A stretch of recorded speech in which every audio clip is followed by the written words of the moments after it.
waxay sameeyeen nimankan oo burcadan internetka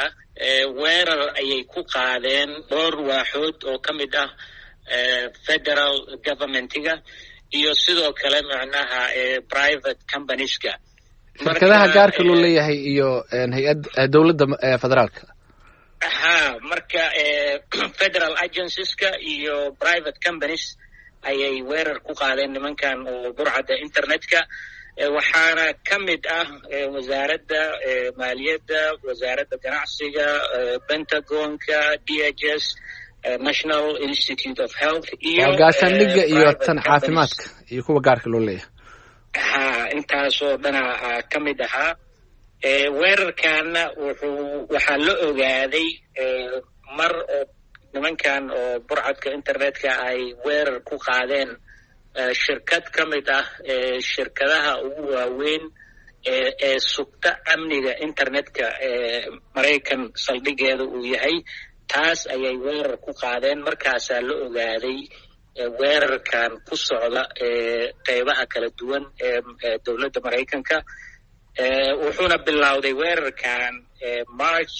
2020 ayuu soo bilowday wax oo hadda macnaha bilowday ma aha hadda unbaa la ogaaday macluumaad badanna lama hayo waxyaabaha macluumaadka ay dadkan ay jabsadeen ama ay xadeen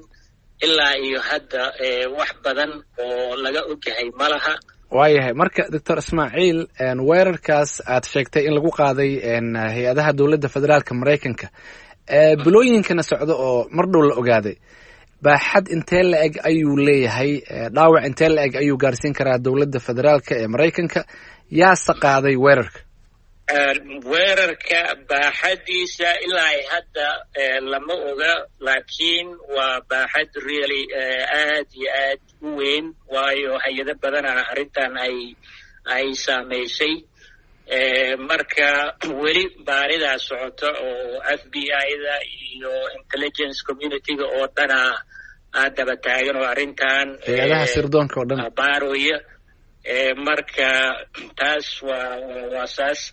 sidoo kale weerarkan dadka looga sheekaysan yahay kolley ilaa hadda news outletska waxa ay sheegayaan waa ruushka ayaa laleeyahay waa looga shakisan yahay oo arrintan ka dambaysa marka waa sidaas waayo ugu dambeyntii maxaa laga yaabaa oo tallaabo ah oo ay qaadan doontaa dowladda Maraykanka mar haddii la leeyahay xogo xasaasi ah ayaa loo soo disay oo la xaday wallaahi waxay noqonaysaa inay isku dayaan hadda tallaabooyinka ugu horeeya ay qaadeen waxaa ka mid ah in la joojiyo softwareadii ama productigii shirkadan hadda dhibka uu ka dhacay oo lasoo maray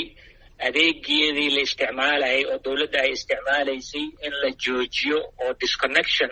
in la sameeyo taasaa hadda lagu dhawaaqay tan labaadna tallaabada labaad socotana waxaa waaye baaritaan adagaa socda oo lagu macnaha ogaanaya saameynta weerarkan inta uu la egyahay wixii markaas ka dambeeyana kolley waxaa waaye cashar ayay u noqon doontaa dowladda Maraykanka oo waxayna isku dayi doonaan kolley inay adkeeyaan amnigooda dhinaca internetka shirkado badan oo private ah ayaa xataa isku dayaya inay caawiyaan dowladda waxaa ka mid ah Microsoft oo la shaqaynaysa dowladda si ay macnaha si arrimahan macnaha xal waara looga gaara laakiin weerarkan oo internetka waa weerar socon doona oo wuxuu bedelay dagaalkii qaboobaa oo waagii hore wadamada ay isku qaadi jireen kii unbuu bedelay oo hadda waa cyber war marka waa nooc ka mid ah dagaalkii qaboobaa marka waana sii socon doonaa wax hadda istaagi doonana ma aha